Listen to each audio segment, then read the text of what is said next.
आज आपण एकदम डिटेल आणि सोप्या भाषेत जाणून घेणार आहोत इक्विटी म्युच्युअल फंड्सचे टाइप्स कोणते. Number 1, large cap funds. हे फंड्स देशाच्या टॉप 100 मोठ्या कंपन्यांमध्ये गुंतवणूक करतात. या कंपन्या स्टेबल असतात, त्यामुळे यामध्ये रिस्क कमी असते आणि ग्रोथही त्या मानाने कमी असते. नवीन इन्व्हेस्टर्ससाठी हा एक आयडियल स्टार्टिंग पॉईंट आहे. Number 2, mid cap funds. हे फंड्स देशाच्या 100 ते 250 क्रमवारीमध्ये येणाऱ्या कंपन्यांमध्ये इन्व्हेस्टमेंट्स करतात. मिड कॅप्स म्हणजे रायझिंग कंपनीज, लॉंग टर्ममध्ये हाय पोटेन्शियल्स. यामध्ये ग्रोथही जास्त असते आणि रिस्कही लार्ज कॅप फंड्सच्या तुलनेने थोडी जास्त असते. Number 3, small cap funds. इथे इन्व्हेस्टमेंट होते देशातील टॉप 250 नंतरच्या येणाऱ्या लहान कंपन्यांमध्ये. सगळ्यात जास्त ग्रोथ पोटेन्शियल पण रिस्कही तेवढाच जास्त. मार्केटमध्ये उतार असला तर सर्वात आधी हे फंड्स खाली येतात. फक्त लॉंग टर्म आणि हाय रिस्क इन्व्हेस्टरसाठी उत्तम. त्यानंतर येतं multi cap versus flexi cap fund. Multi cap फंडमध्ये large cap, mid cap, small cap या सगळ्यांमध्ये किमान 25% अमाऊंट इन्व्हेस्ट करणं मॅन्डेटरी आहे.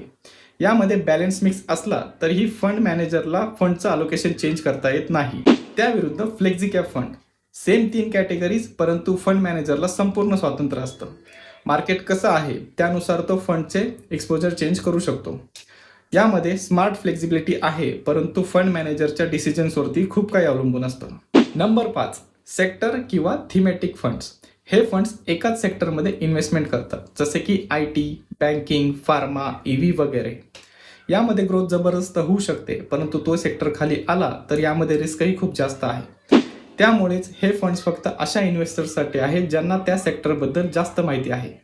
त्यानंतर येतात ELSS funds, equity linked saving scheme. हे टॅक्स सेव्हिंग फंड्स असल्यामुळे सेक्टर 80C अंतर्गत 1.5 लाखापर्यंत टॅक्स बेनिफिट मिळू शकतं आणि यावर 3 वर्षाचा लॉक इन पिरियड असतो. त्यामुळे तुम्ही गुंतवलेले पैसे हे 3 वर्ष काढता येत नाहीत. इक्विटी एक्सपोजर असल्यामुळे लॉंग टर्ममध्ये चांगले रिटर्न्स मिळू शकतात. Tax savings plus wealth creation म्हणजे डबल बेनिफिट.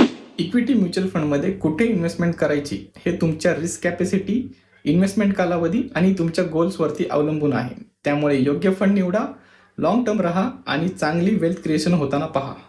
अशाच इन्फॉर्मेटिव्ह व्हिडिओसाठी माइंडफुल मराठीला फॉलो करायला विसरू नका.